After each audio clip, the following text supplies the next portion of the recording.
Hello, my name is Margaret Kane. I'm a member of the parish of St Anne and St Bernard in Liverpool, and I've been invited to speak today in this series of talks we're giving called Close to My Heart. And I have to say, the things I'm going to speak about are very close to my heart. Many years ago, when I was 17, I was doing A-levels in school, and I came across Psalm 46. And the part of Psalm 46 that really touched me at the time was, "Be still and know that I am God." I was very stressed. I didn't find studying easy. I was doing it because I felt I ought to. So to read these words, "Be still and know that I am God." I've learned many times over the years since then that when we're up against the wall, when things are really bad, if we can just be still, we will know that God is God and that He's incredibly active in our lives. So God is saying, He's inviting us, be still and know that I am God. It's God's invitation. So I'd just like to look for a minute at the stillness of God Himself.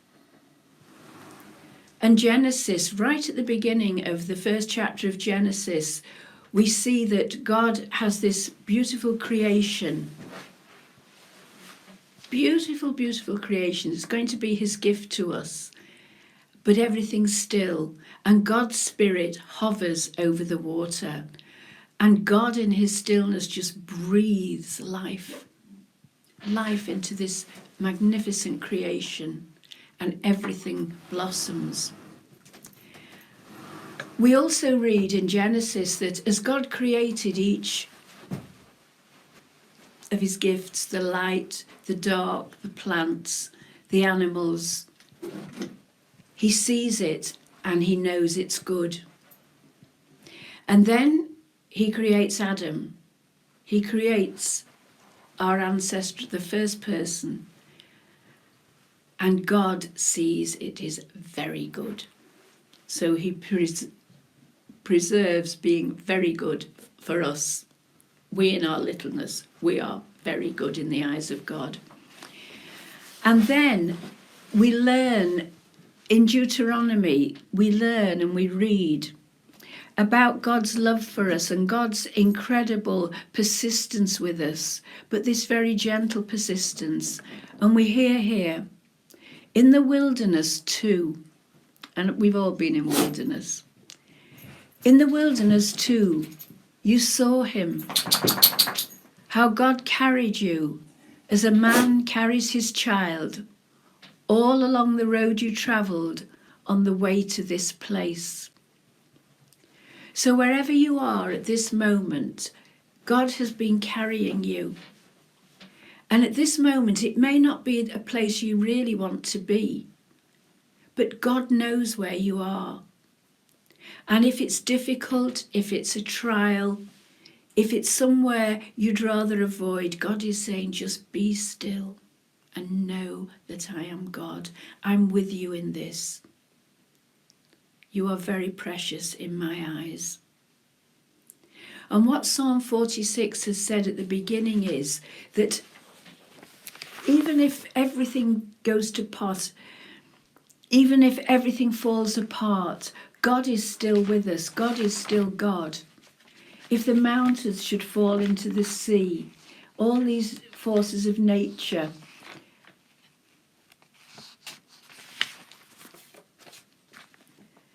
we shall not be afraid when the earth gives way, when mountains tumble into the depth of the sea, and its waters roar and seethe, the mountains tottering as it heaves. So this terrible force of nature, if everything goes wrong, if everything in the forces of nature within me goes wrong, God is still inviting me, be still. And know that I am God. Know that I understand. Jesus Himself knew about the stillness of God. We read in the Gospels how he would go up at night and go into the hills to pray and be there in the morning, so that when he wasn't around, what did his friends, his apostles, do? They went looking for him. We want this God. And when they saw him, when they saw how he was, Lord, teach us to pray. Teach us to be able to do what you are doing. Teach us, Lord. And this is the thing, we need to know, to be shown how to do this, how to be still.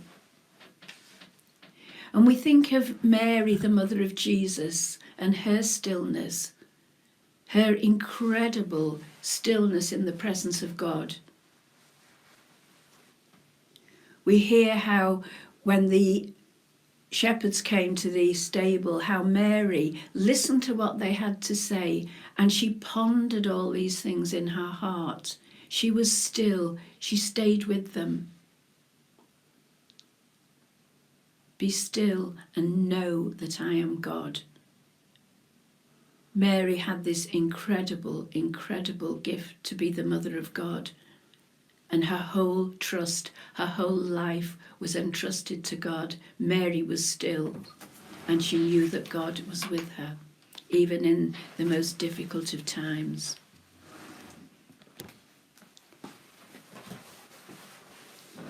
There are many beautiful, beautiful passages in the Psalms, and in Psalm 27, it speaks about going to God's temple and going to see God in the temple.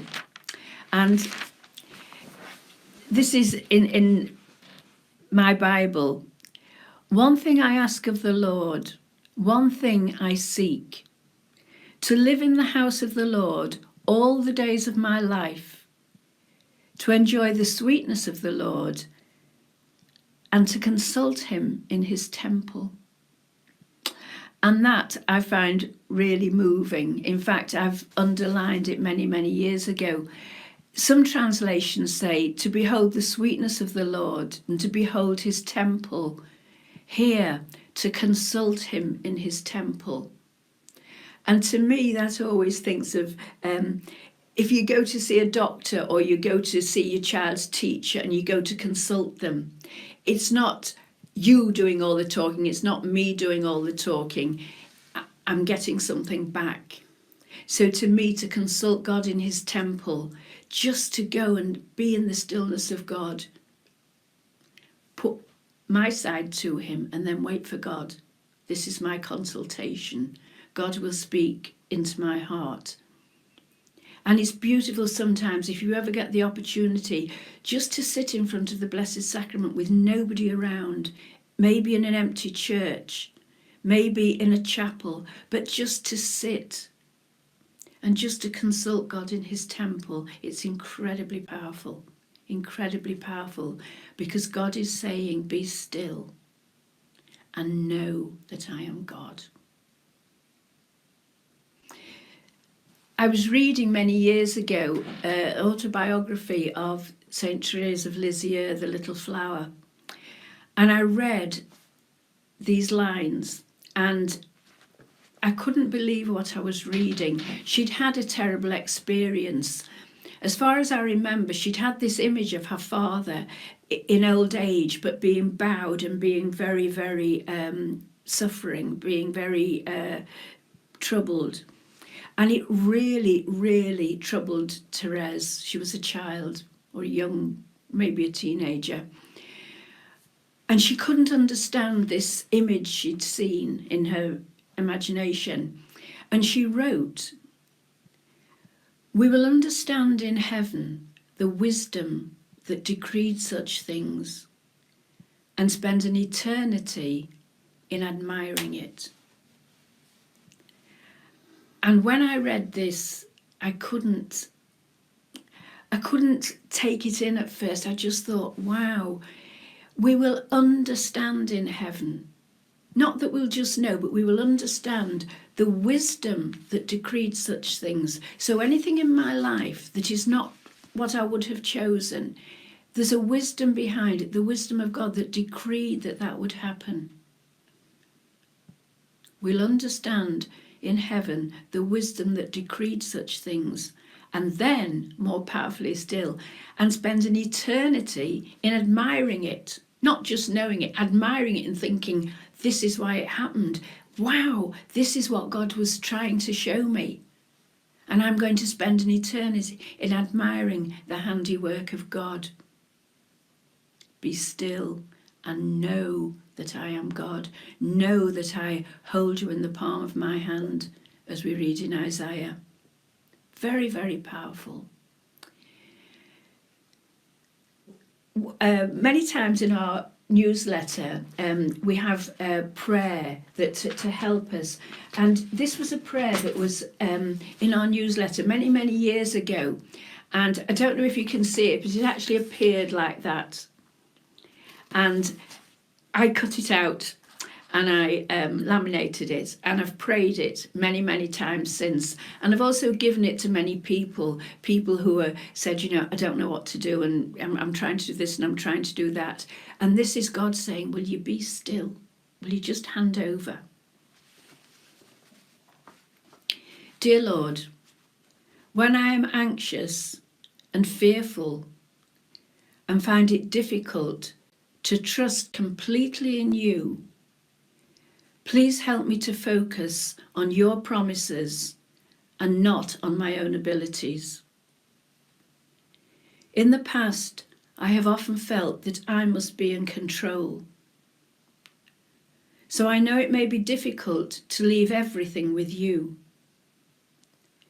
Please give me this grace to let go and bring my worries and concerns to you, confidently knowing that you have everything in your hands, and that in your perfect time and in your perfect way, my prayer will be answered. Please give me the grace of perseverance.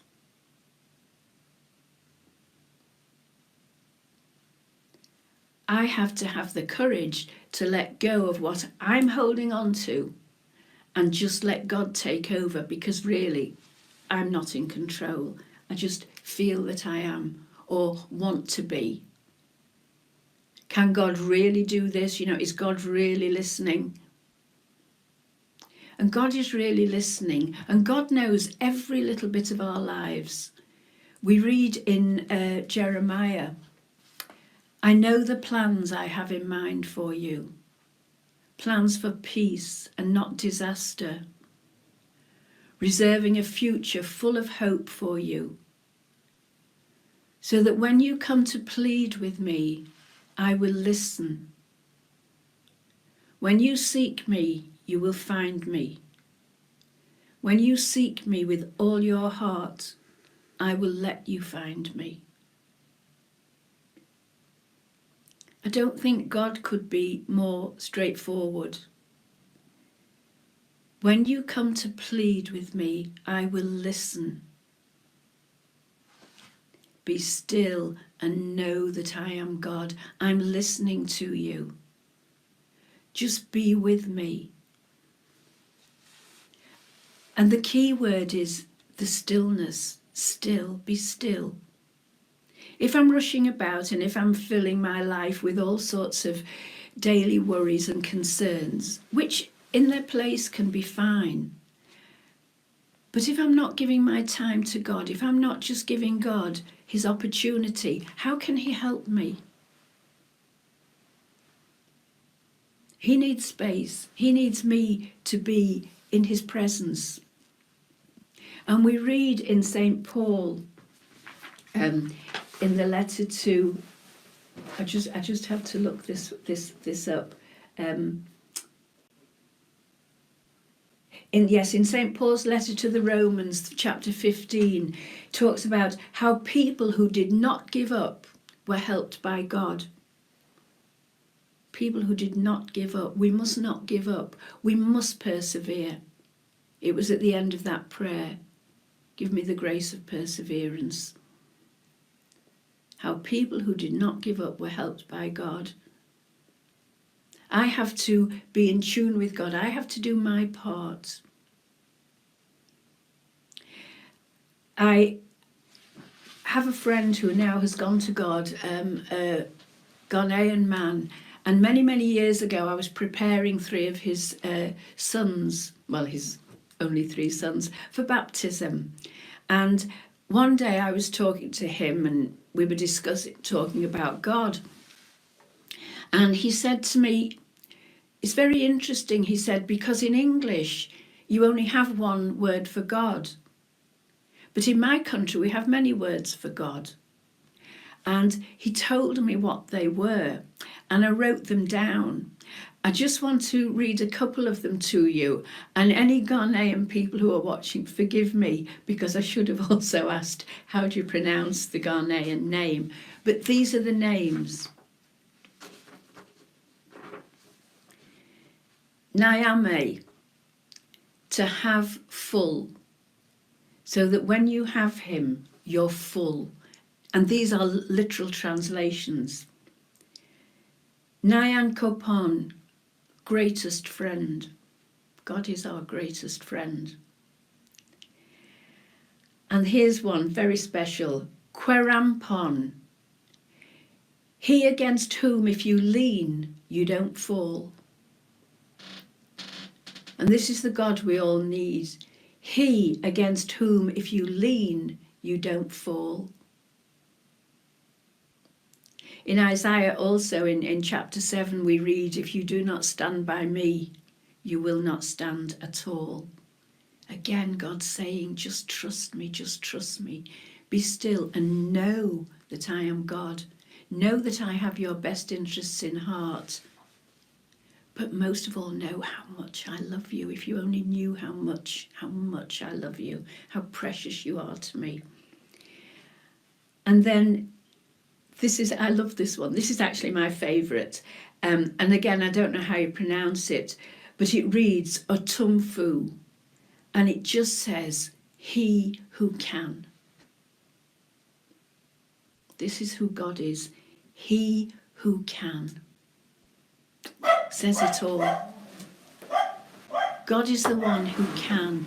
God can do everything that I strive to do. God can work in me things that, I couldn't imagine. I just couldn't imagine. And I'm sure we've all had times in our lives when God has been incredibly powerful.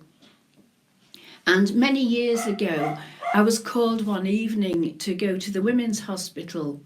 We have a wonderful women's hospital here in Liverpool. And I was asked to go because there was a young woman there who'd just come from Cameroon.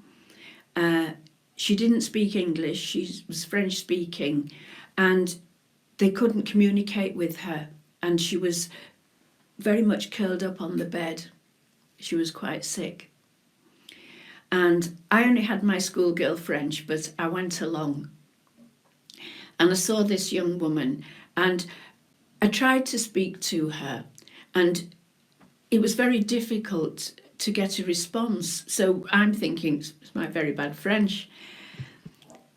Just before I was going, I said to her, I'll come back tomorrow, and is there anything you'd like me to do? And she just lifted her head and she said, a Bible and a rosary. Now, she just arrived from Cameroon, literally in the clothes that she stood up in. And I said, okay.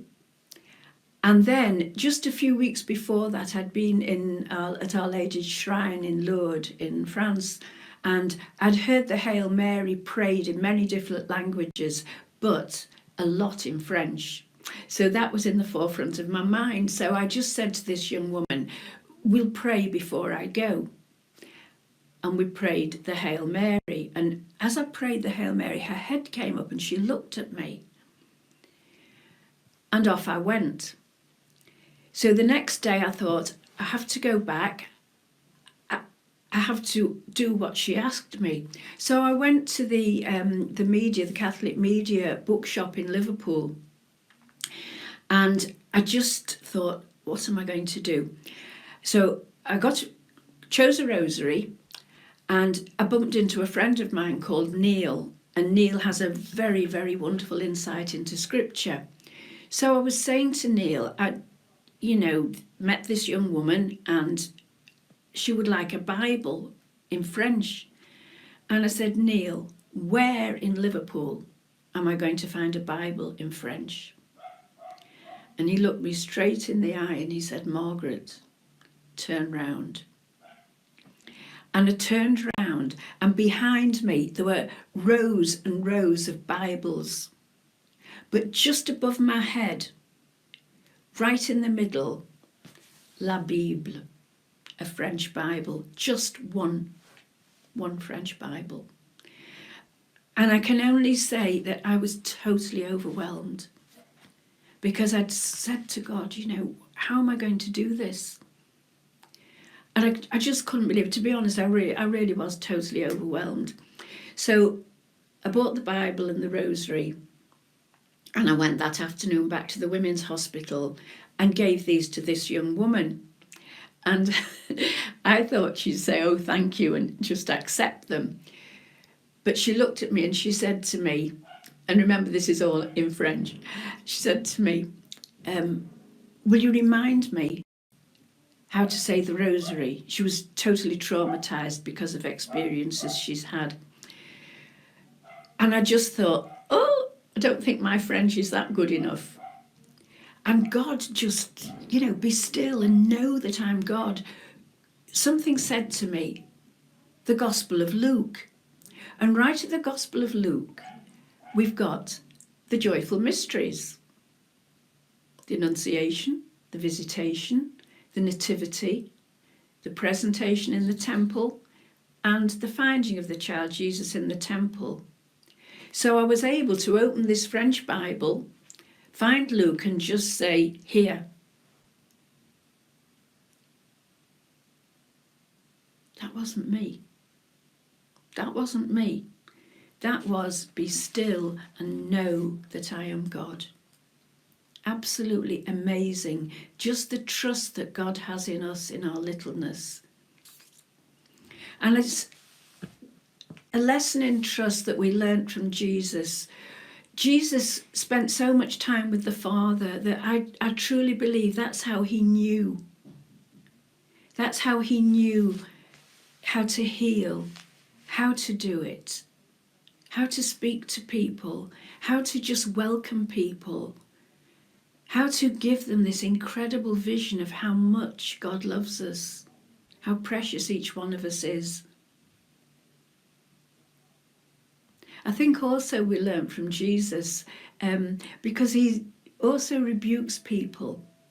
When his disciples didn't understand, men of little faith, oh ye of little faith, because they would have known the Psalms, they would have known, be still and know that I am God. They would have known about trusting God. And Jesus is saying, you have to have faith. And faith is trusting when you don't see the result. Faith is not trusting and knowing, oh, at the end this will happen. That's not faith, that's knowledge. Faith is total trust when we don't know what the outcome is going to be. Be still. And just in that stillness, let God work, let God speak, let God be God. And I'm saying this, but I too have to just every so often think, stand back, Margaret, stand back, let God work. Let him do what he wants to do. And you remember in Exodus when the Israelites were leaving Egypt and the Egyptians were pursuing them and they were trapped in this corner by the sea. And they were told, stand back and watch God do the fighting for you. And that's what we have to do, stand back and watch God do the fighting for you.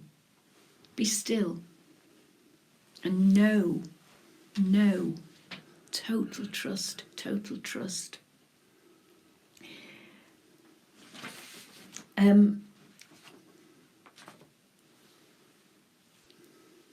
one of the other great, I don't want to say eye-opener, it sounds too trite. One of the most beautiful things that happened as well, the first time I was in church and I heard being played, "Be still, for the power of the Lord is moving in this place." And when it got to the third verse, I heard these words, "Be still, for the power of the Lord is moving in this place." The power of the Lord. He comes to cleanse and heal. Oh, and which of us doesn't want to be cleansed and healed? So be still, for the power of the Lord is moving in this place. It's all around you. He comes to cleanse and heal, to minister his grace. Not just to be there, but to minister to you, to look at your deepest need and to pour love into that broken place and to minister his grace.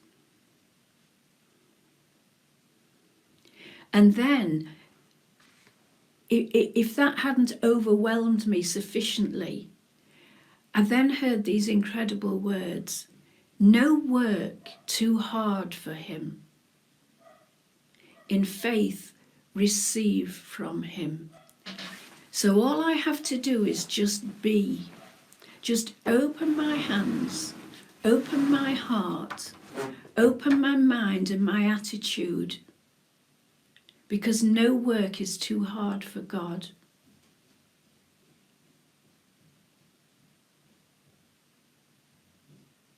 The power of the Lord is moving in this place.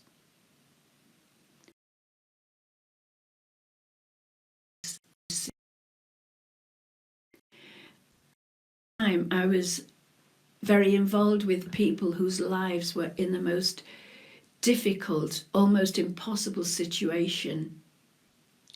And I heard these words, "No work too hard for him." Everything was just compounded, one on top of the other. The weight of carrying it was tremendous. And I heard, "No work too hard for him in grace."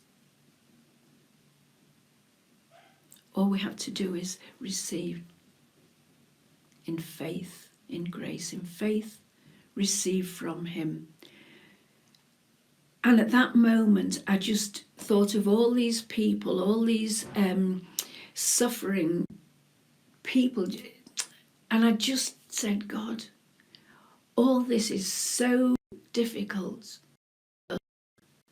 but in faith, we can receive from you because no work is too hard for you." And I'll be honest, I stood in the church and the tears just poured down my face because I thought, this is our God. I don't have to be worried. I don't have to be exhausting myself. I have to just be still and in faith receive, because God loves these people. God knows what is in his plan for each one of them. So that was a very, very beautiful prayer to me. And every time I hear it ever since, I'm always very deeply moved. And I think sometimes we sing things and we're not really concentrating. If we just let God, and it is God's work, just let God speak to us through the words we're singing and through the beauty of the music we're hearing. And you know, when you hear something like that, I'm awful enough to think, wish I'd composed that. I wish I could have said that. I wish I could have had an ability in music. Because this is, again, how God speaks. Be still. Just be still and listen.